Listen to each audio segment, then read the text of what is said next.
someone who's looking at your work and happens to hear you speaking about it may relate to that in some weird manner. So first of all, it's an insight into your thoughts, and everyone is inherently very curious. If we weren't, there wouldn't be so much reality TV. Exactly.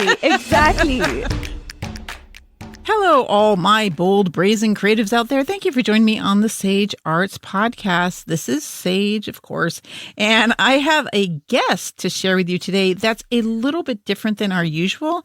She's not an artist of the visual type, but rather she works on the other side of it from us. She's a curator and artist advocate. So we actually get to hear from someone who is trying to help artists sell rather than what the artist's experience is in selling and promoting and all those businessy things that we do. It's really a rich conversation that's a little longer than usual, so I'm going to keep the intro really short. We're all good here in California, so you know, if you want to come in and join me in the studio, as per usual, the comfy chair is here and waiting for you. Ember is under the desk, so it's all clear everywhere else. And as far as business, there wasn't much conversation this last week, so I don't have stories to share or thank yous or shout outs, probably because I wasn't very active on social media and the like.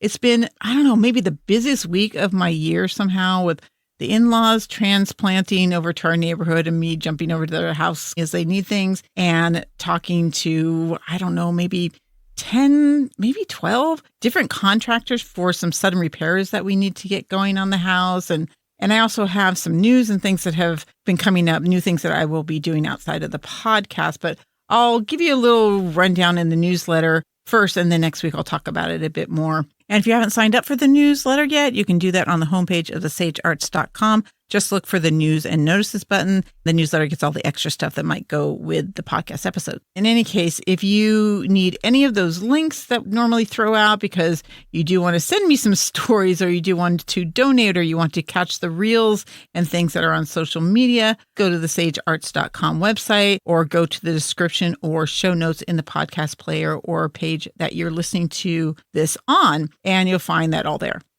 So today's conversation is going to be primarily focused on the things that we as artists don't necessarily like to do, and ways to either get yourself to do it or find options to get it done for you, and just ideas for you to do things that can help promote you as a working artist or get you over those hurdles that we have to navigate as creatives who want to get our work out there. So for questions you might want to keep in mind, are there things that you avoid doing or progress in your artistic career that you have not attempted because there are things you are not comfortable with or just don't know where to start?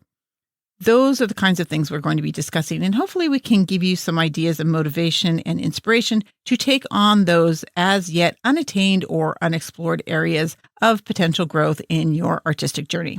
So with that, let's go join my guest. My guest today is Meghana Giridhar. She is an entrepreneur, artist advocate, and founder of Let's Curate, a New York-based global curator platform empowering independent artisans. Thanks so much for joining us today, Meghana.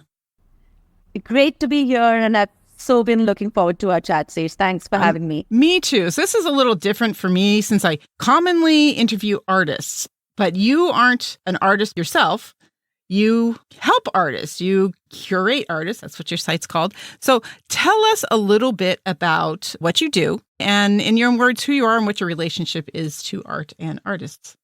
So like you correctly mentioned, I'm the founder of a curator platform. And if the term is a bit vague for people, just to clarify, my platform is a space for creators and potential discerning customers to kind of get together and connect. I started this platform in 2019 after 10 plus years of being in the corporate field. You know, I did my usual thing of pursuing a management degree, and I worked with a bunch of nonprofit organizations, VC firms. You know, the story starts just like many other stories begin. But in 2019, yes, 2019, something changed. And I launched this platform with a group of 10 people from 10 countries. All of them were creators.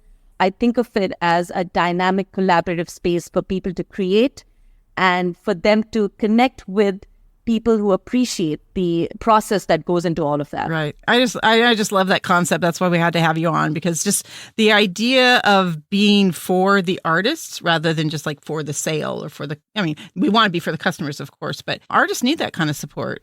Absolutely. And the germ of the idea, it came out of, I'm a travel junkie. I'm crazy about traveling. And I've done that, I think it's also thanks to my parents who basically put me on an airplane the minute I was born. And then all I've been doing, all these... In the blood, countless flights and countless train rides and things like that. Great. But it kind of came out of where I met different people, and something about them made me realize that why are they not, known more than where they are from? I'm one of those you can call me picky. I'm one of those picky people who don't we'll call you picky, don't necessarily go to like the usual tourist traps. I've always been intrigued by the culture of a place and, everything that makes a place special.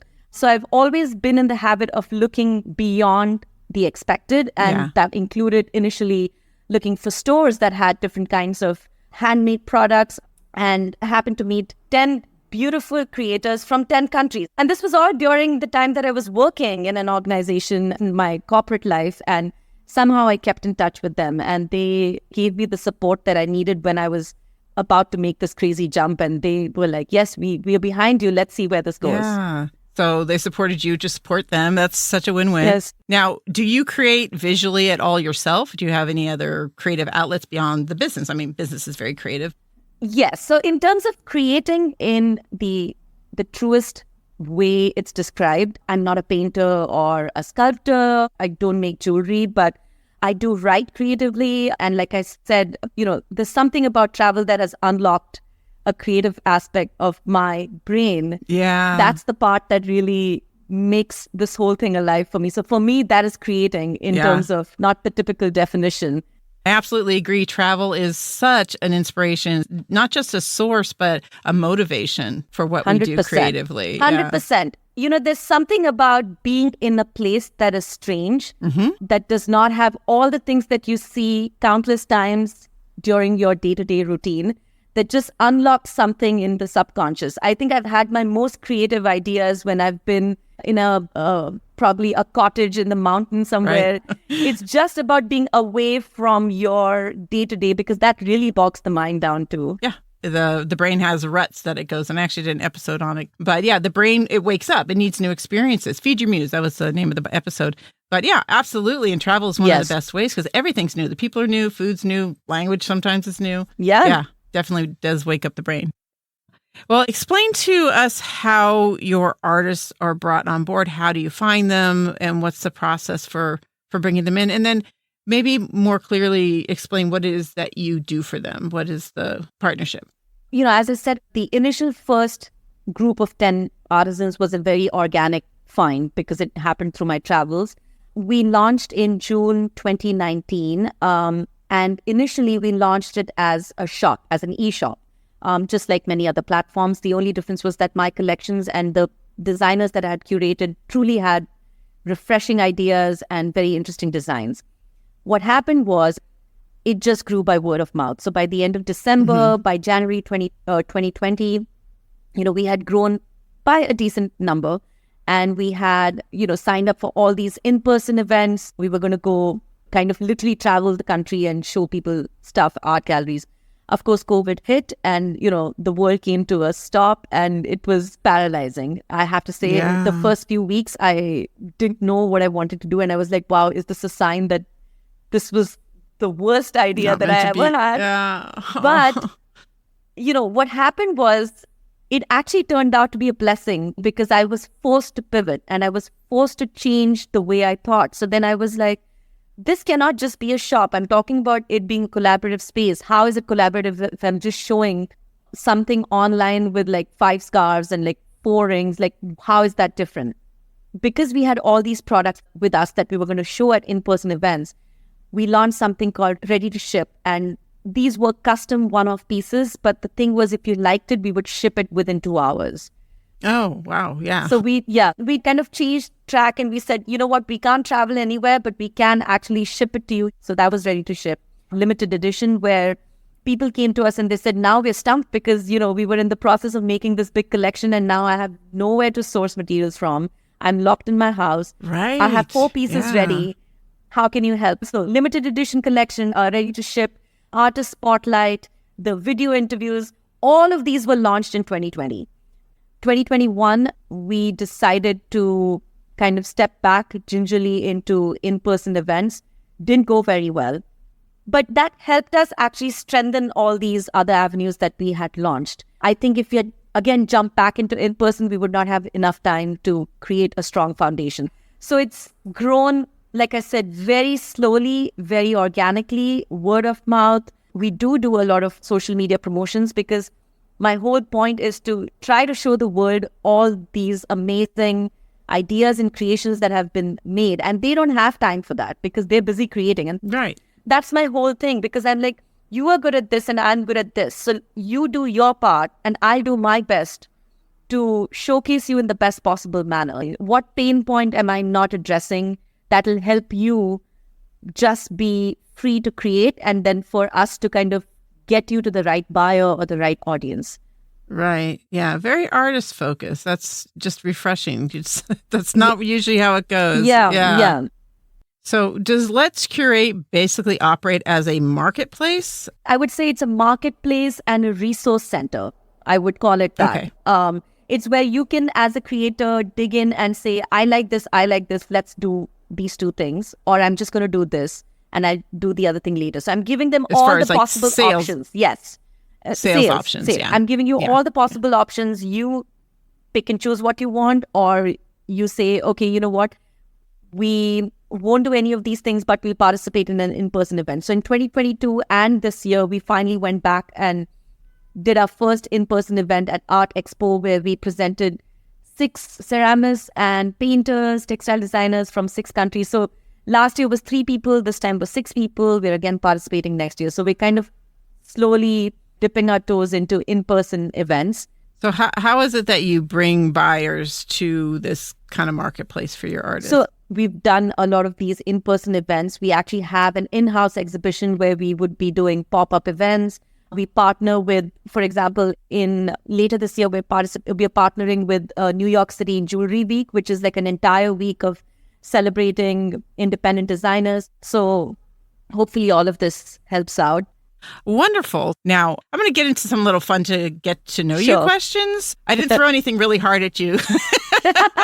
I've really tortured some people, but how would your family or friends describe what it is that you do? I think by now they will visualize me as someone creative and someone who is not afraid to try something new. I've grown to be that kind of person, I feel, over the years. Yeah. It was timid steps, and now I actually feel quite fearless about doing a lot of things that I earlier would have never even expressed in words, or even if I had the thought, I would have probably just buried that thought thinking, oh, this is just not going to happen. Yeah. Sometimes we need to see what we're made of first. We take those little steps and gain that confidence. Now, if someone was to write a biography of you today, what do you think the title would be? I would love for it to be something like, won't be boxed in. It won't be boxed in. Exclamation point. No, it doesn't sound like you could be boxed in. So it might be can't be boxed in. I don't know.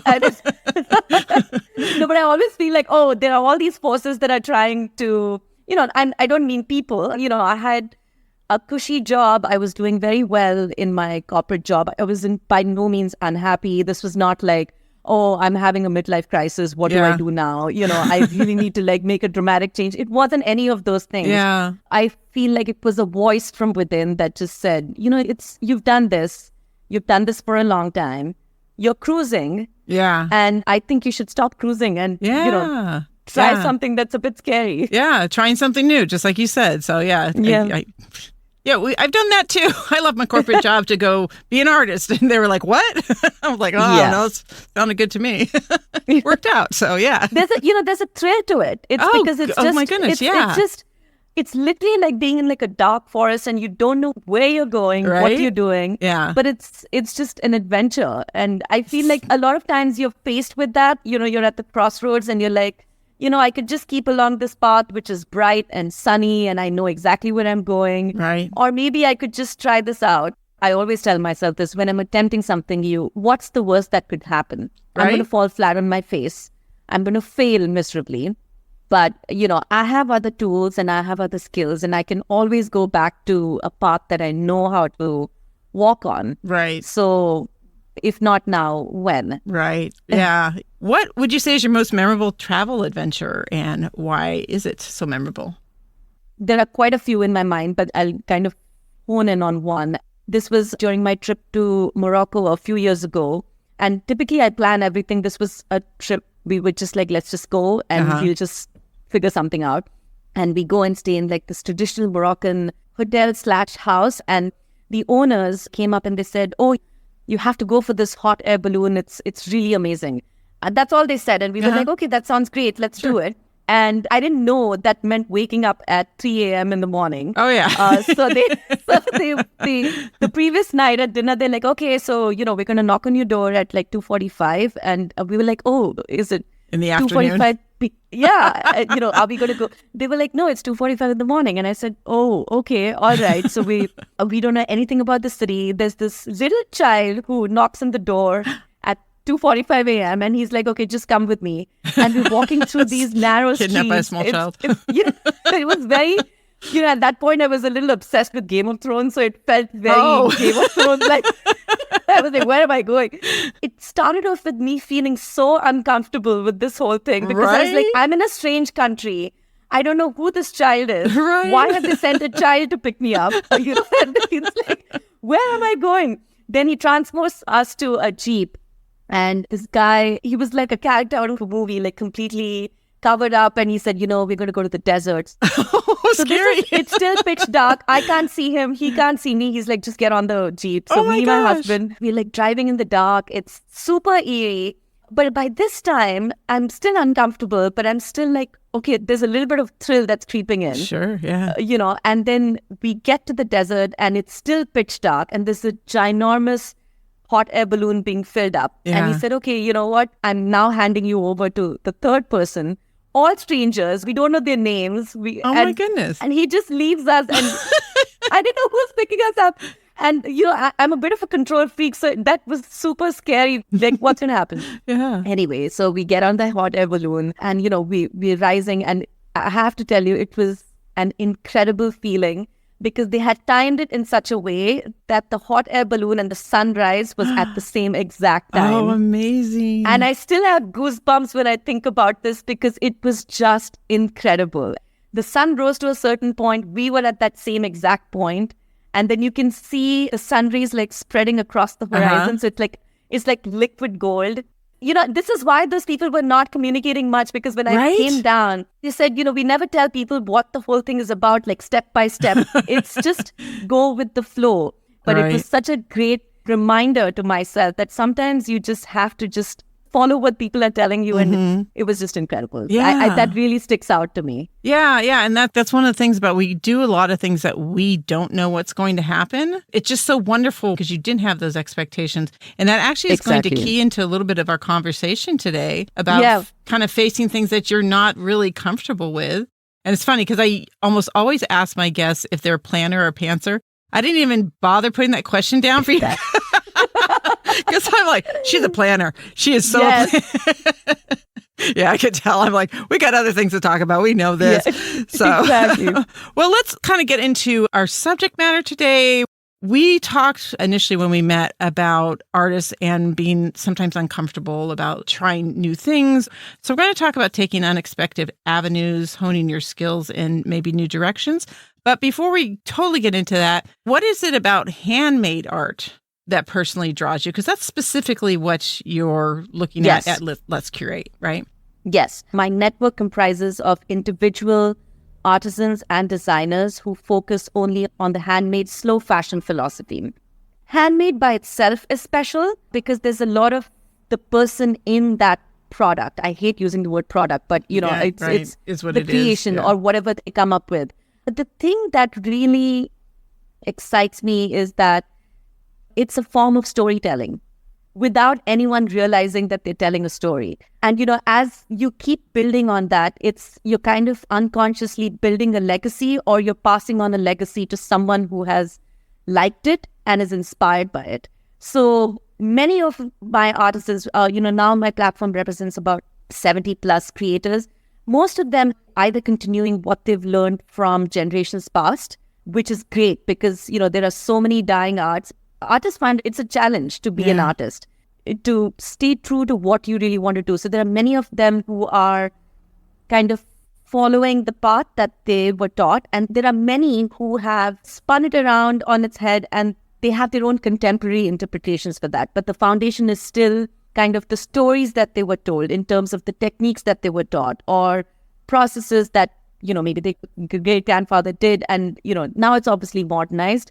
But the essence is telling stories. Yeah. It's a way of communicating who you are. And you are not one person. You are not just you. You are, I would say, a combination of everyone who came before you and everyone that you will meet in the future. Right. Yeah. And to bring that all together in something that you make, that to me is very thrilling. It cannot happen on a machine. Yeah, right. Exactly. Yeah. And you mentioned slow fashion. I don't know if everybody knows what that is. A quick definition.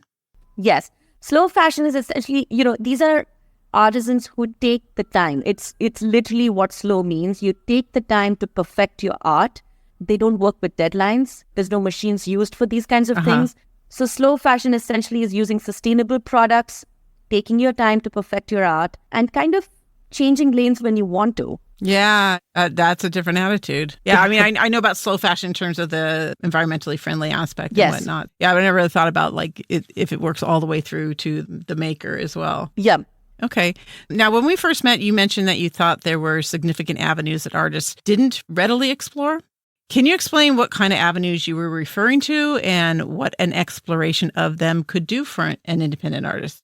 I love this question because I think this was the basis of my entire idea to kind of kickstart this. So, like I said, during my travels, I met about 10 people from 10 countries, and they were people who were working in isolation. So they were in little towns, sourced their own materials, literally went to farms and got the cotton and then spun the cotton, that kind of stuff. So, wow, yeah. They had never even shown their stuff beyond the little town that they were in. That to me was shocking, right? Because it was like a visual treat because I had found these things and it was a shame that their mind had not even gone to that phase where they felt confident that they could actually present their work beyond that little space. Again, there's nothing wrong with being happy with where you are. Sure. But I think as a creator, it also inspires you to push the boundaries a little bit. So I think the biggest challenge for these 10 people was they were just scared to challenge themselves. Yeah. So one of our very first creators is this person who makes wooden boomerangs, and he is based in a little town outside Lithuania, just by Lithuania. Oh, okay. Yeah. And then he had a little website where he did stuff. It was very mom and pop kind of thing. He had learned this from his dad. So when I spoke to him, he said, I've never even been out of this place. So himself, to me, it was not just his art. Yeah, it was frightening. And I was like, this is unacceptable. This you cannot. So I think, looking beyond what's around you has been a challenge for many of the people that I have curated. They were also, I think, even in small towns, there was this thing of, if I don't have 50 pieces in a collection, there's no way I can show this to anyone. Right. Again, this is something that is through literature, through social media. This is something that is kind of in everyone's brain, and I don't know why, where they feel, if I just make one piece, I can't even show that. And that actually came to our rescue during COVID because we were like, you know what, you have 2 pieces, you have 3 pieces, that's perfectly fine. We'll start something called a limited edition collection. Why would someone who likes that technique not want to have one and that will never be made again? No one else will have, yeah. But they didn't think that way. And again, they're not at fault because everything around them tells them that you need to have a full-blown, completed, cohesive collection to kind of show people or even take the first step of presenting it. Right. Presenting your work was another thing that many people are very reluctant to do because it's talking about yourself, either because of cultural reasons or because of just situations around you. Many people are like, I'm just going to create, and if someone likes it, they will come to me. Unfortunately, that's not how it works. You have to have a way of communicating what you want to show in your work. And it has to be through either digital medium, through written content, through something. it's part and parcel of being a creator, and it's something that many people are not comfortable with. And I get it, because many of them are introverted, many of them have language barriers. But I think it's very, very important. You have to advocate for yourself. This was something which was sorely lacking among the people that I met initially. And I now feel I have a little more confidence and a manner in which I can gently persuade them and help them understand that it's not wasted effort. It's actually very crucial. Right. I mean, even if you're not introverted or you've never left a small town, just doing art is a vulnerable act. And so to go farther to try to show people what you do, it's just, that can be a very scary thing for most people. But you know what? What they don't realize is that people are waiting to hear from them. People feel like they need to have like a very exciting or a dramatic story, and it has to be something sensational, and then people will sit up and listen. I don't think so. What you think is mundane is not mundane to me at all.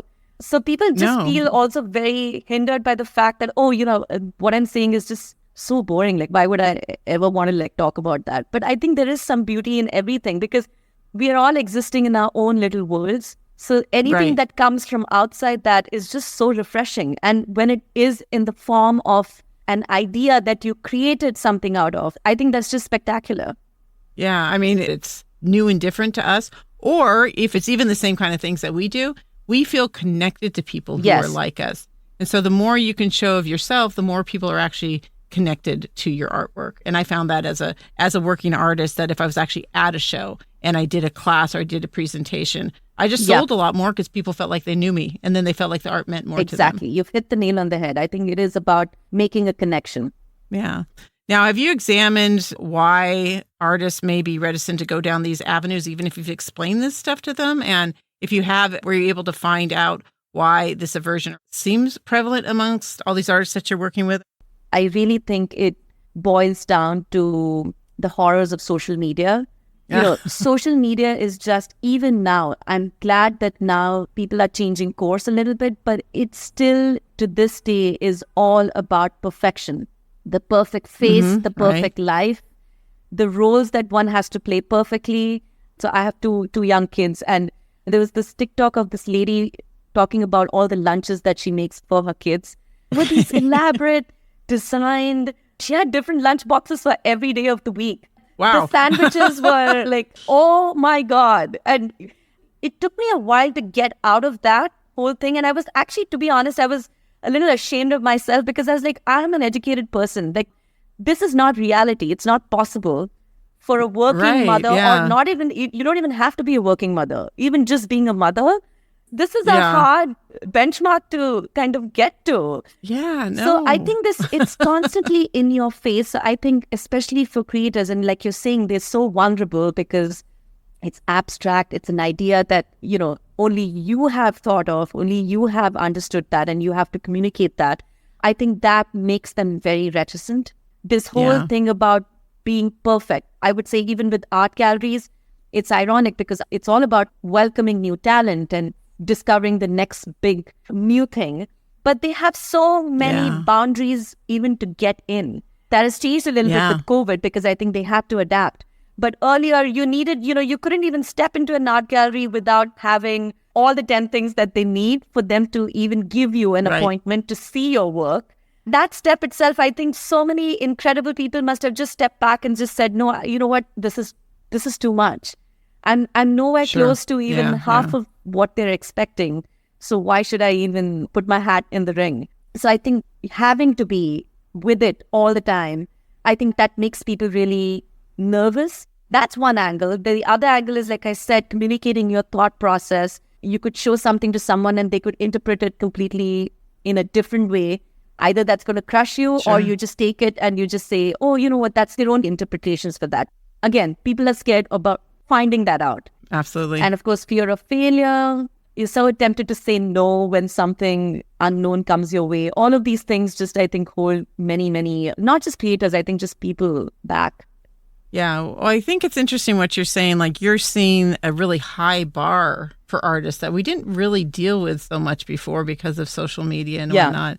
And I have to agree, it can be very depressing sometimes as a creator to get online and seeing people do these things that you'll never be able to accomplish that. I'll never be able to do that. But you shouldn't either. And that's the thing that we tend to miss is like, you shouldn't be doing what they're doing. You shouldn't be reaching what they're reaching because you're going to reach whatever works for you.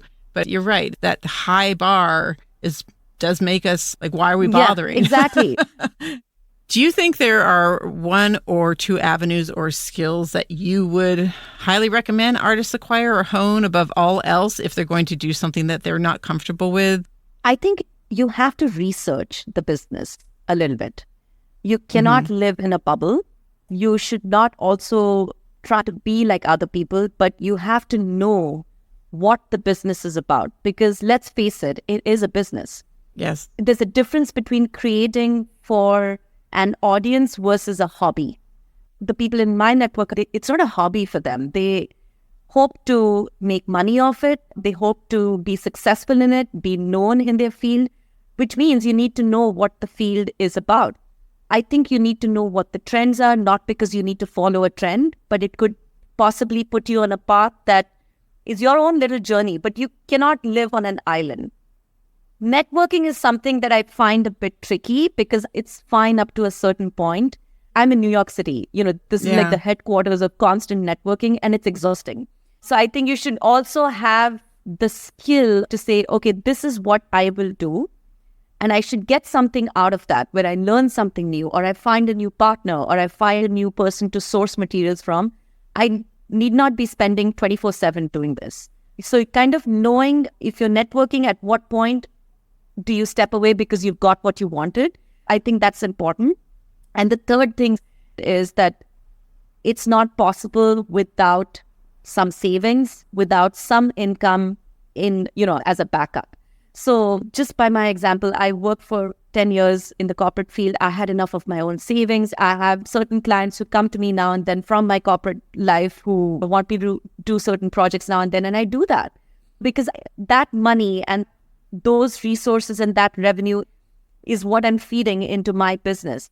And the reason I can function well and function with confidence and function from a position of strength is because I have that money.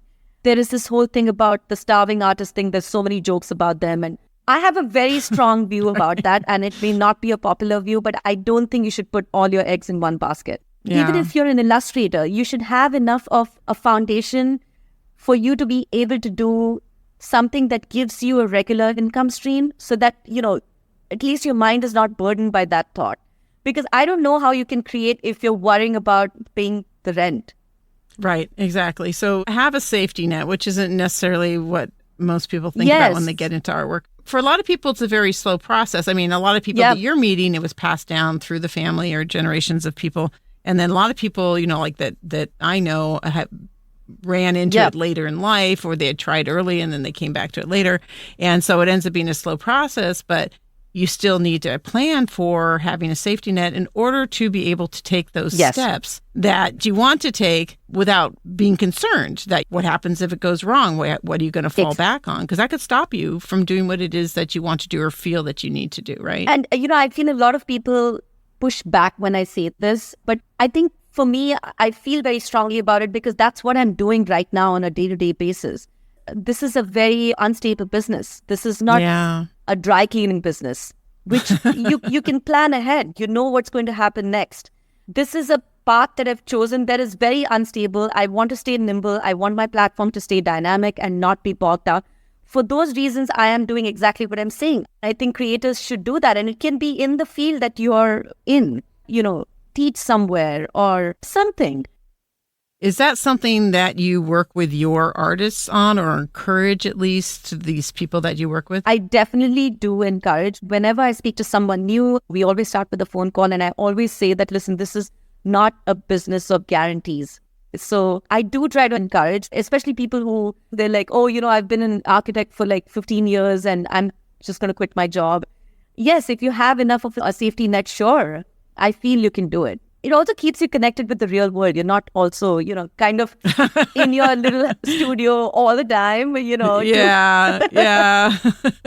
You do feel like you are in your own world, which can be problematic too. Because it all ties in with then you feeling more hesitant to talk about people, talk to people, tell them about who you are, because you're, again, in your own world of one.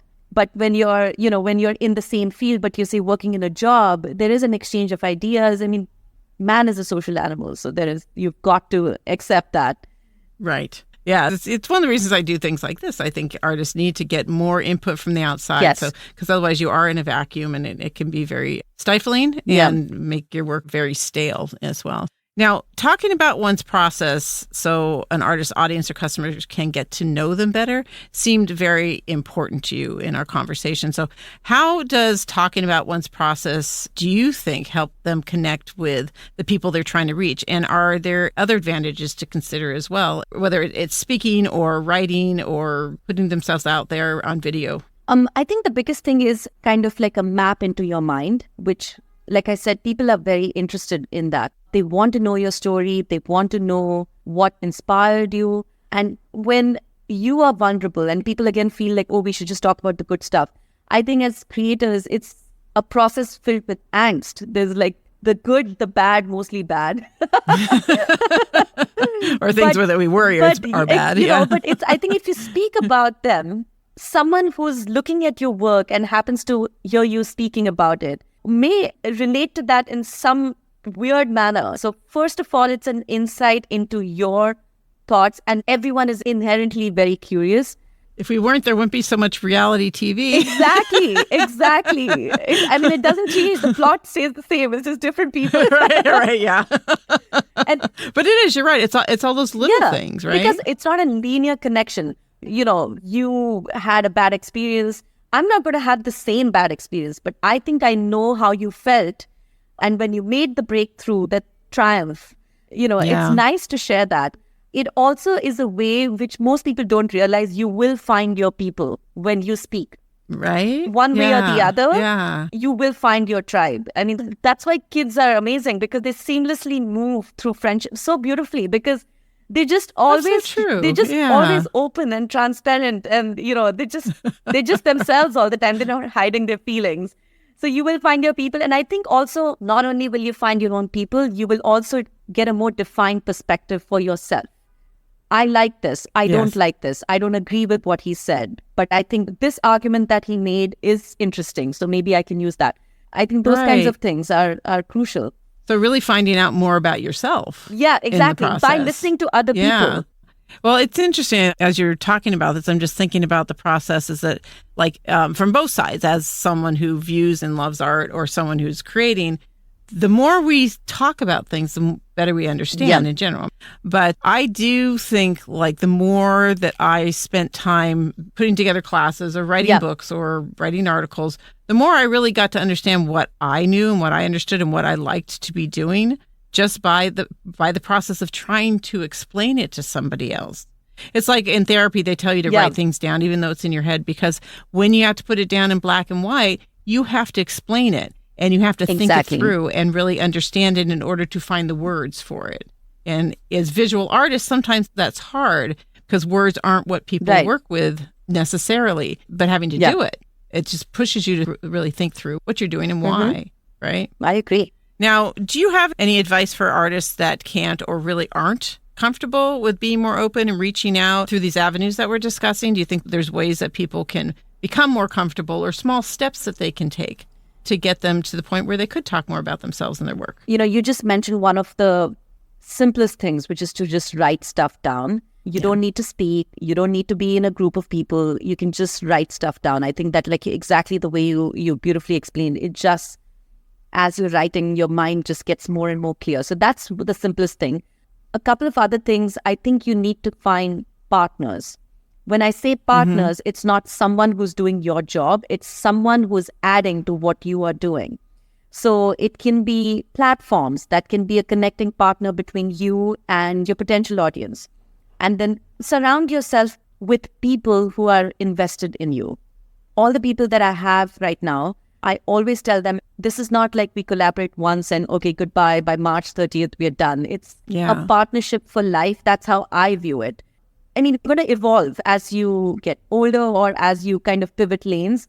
When you have someone who's invested in you, who will take away that part which may be challenging for you, say speaking for yourself, it's already a good feeling because you're free of that. And you found someone who's equally passionate about what you are doing. And it's not an altruistic thing. I am also getting something out of it, so it's the roles are very clear. But if you are unable to advocate for yourself, I think it's good to have people who will do it for you in the best possible manner, because everyone has a skill set. Like I said, I don't paint and I don't make jewelry, but I think I do have a sense of what would be great for this particular person. And again, it's not me telling them, this is 1, 2, 3, you have to do that. It's me saying, I think these are possibilities. Have you thought through them? Let's try them out. What do you think?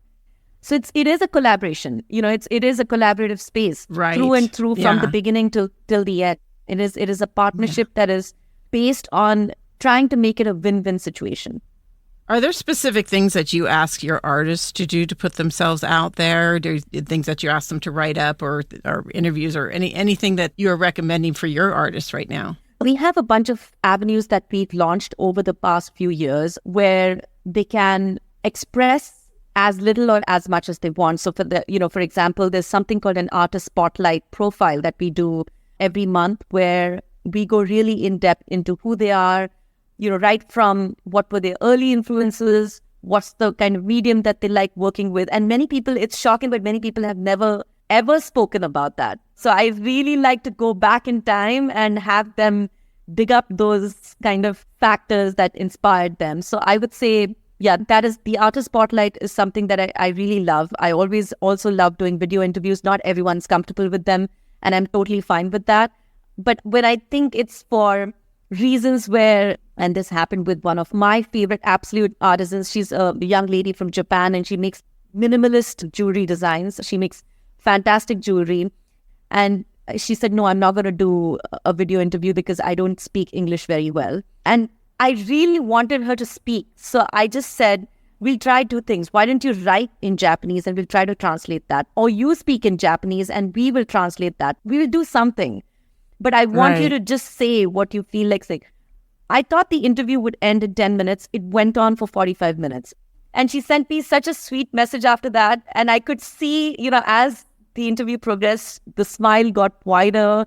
She was looser. Yeah. She was like, because it was in her own language, I had taken off the burden of having to be really good in English. And I think it was the one time I really pushed someone for myself. I wanted to understand what she was about. And that was not possible any other way because we were exchanging emails and that was all about the business. It wasn't really about who she was. Yeah. But that was the one example that I feel proud of, that I got someone to really open up. And, till date, I feel like that was a very successful moment for me because for her, she felt so happy. I felt like she was just like letting go after, all that hesitation. That reminds me of your hot air balloon story because she didn't know what would happen. She was fearful and uncertain. And we always are. The unknown is the thing that's scariest. And once you know, even if it's not a good thing, it's much easier to handle. But she didn't know. But once you do it and you find out what it is and you find out it's not hard and you find out you can do it, it's amazing. And it's such a great feeling to put yourself out there and accomplish that. But at least you did that.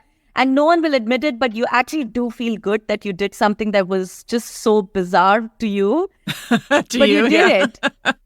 Just the effort is an accomplishment. You're like, look, I tried it, didn't like it. Let's move on. It's but fine. You tried it. No one's testing anyone. That's what people forget, I think. They're just like, oh my God, no one has the time to actually judge you. Right? Yeah. No, they can't keep all that and everything else in their head at the same time. So. Yeah.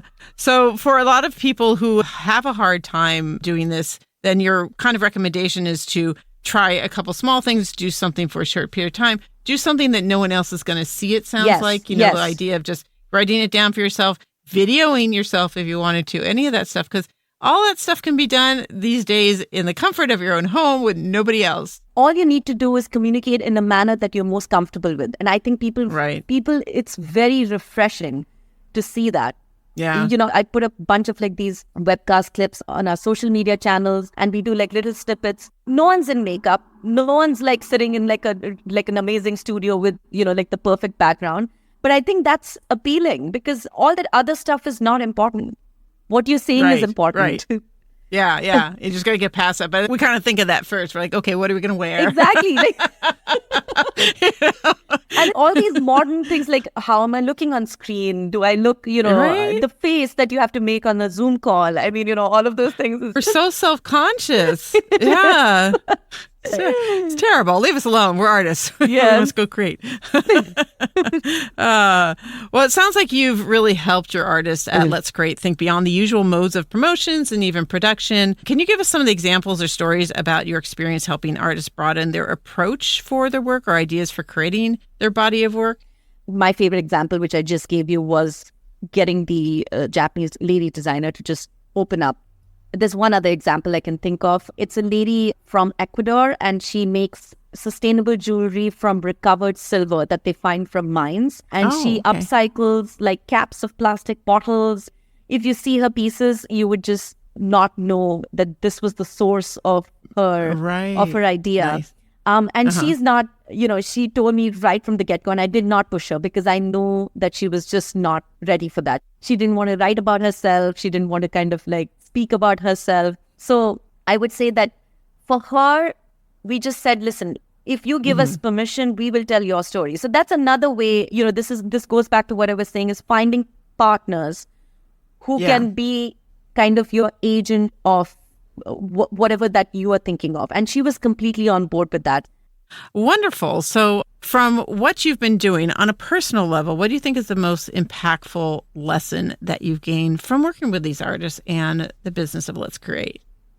I think the thing that has always helped me is wearing my heart on my sleeve. I think if you are open, others will be too. And I'm always like, I literally like bare my heart and soul when I'm speaking to someone, because I want them to know that I'm speaking to them because I am interested in them and I am interested in their story. And this is a business. Yes, it's a business, but it's beyond that. And I'm trying to kind of get to that.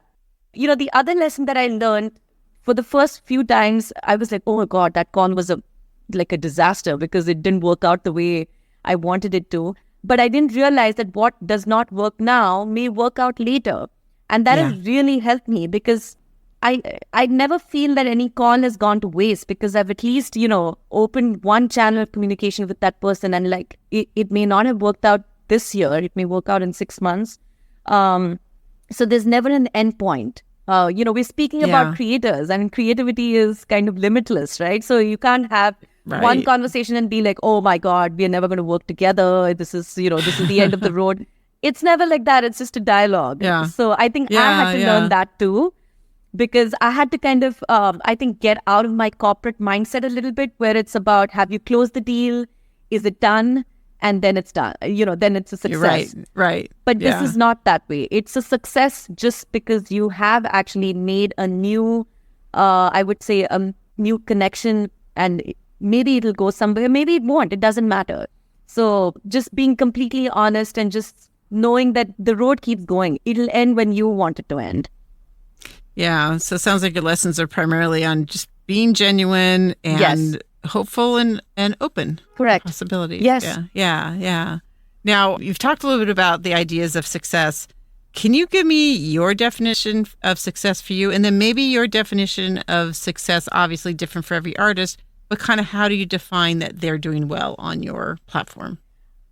For me, the definition keeps changing. It's a moving target. So early on, just right out of college, success for me was being a valued person at an organization, helping the organization succeed, and me doing a good job on that front. That was, to me, the parameter for success. Then, making like a seemingly like crazy abstract idea into a reality in 2019. That for me at that point was like a huge feeling of triumph. I felt so good, when I launched that. It was like, you build something and you let it out into the world, and it was just, it was incredible.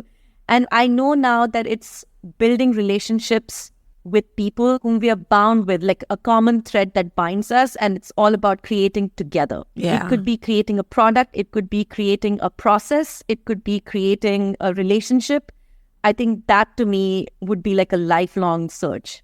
Gotcha. Yeah. And then for your artists, do you have parameters that you're like, now you're successful on this platform? Brass tacks, like having great sales, giving them great feedback about their products, helping them find an avenue that's a great fit for that person. Because like I said, what would work for one person may not work for something else. So if we find something that works really well and translates into either them, getting a new client, or, my products were seen in this editorial magazine in London, things like that. I think those would be some ways for me to define success for my people. It's just so interesting to be talking to somebody on the other side. Yeah. Rather than the artist. Like, this is what I did, and this is the people I deal with, and these are the people that tried to help me sell my work, and that didn't work out or whatever. I know. But to hear your view on their success and just working for them so hard, that's wonderful. So as we wrap up, why don't you tell us where to find Let's Curate, and we'll get some links, and how to contact you if anyone is interested and they think they might have a partnership possibility with you, and any new events or news or anything that you want to talk about. Sure. So the website is letscurate.com, LETSCURATE, and our Instagram handle is lets_curate.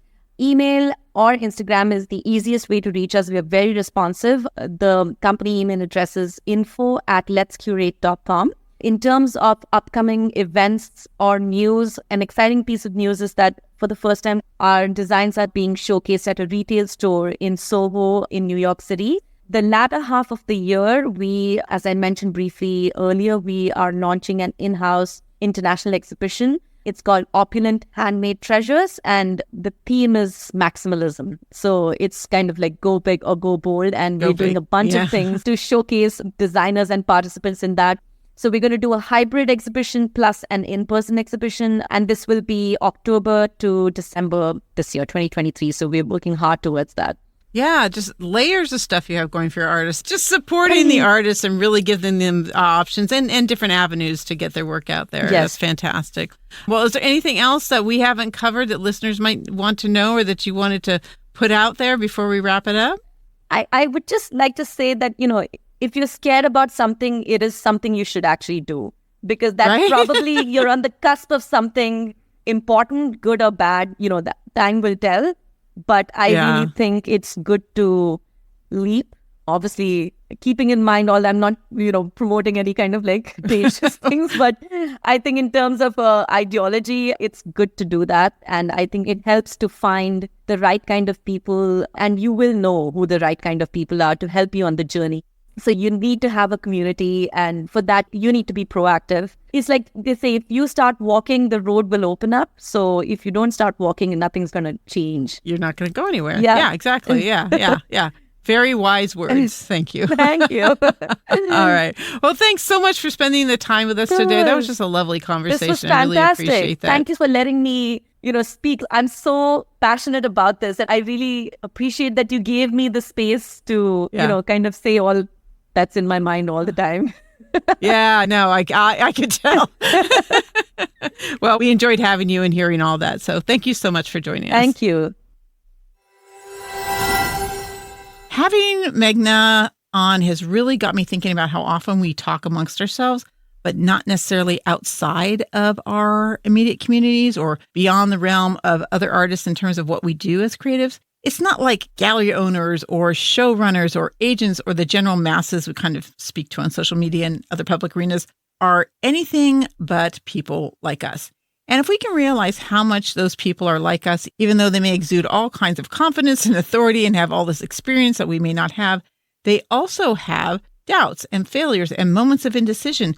They go through imposter syndrome and question whether they've made the right decisions or taken the correct paths for themselves or their families.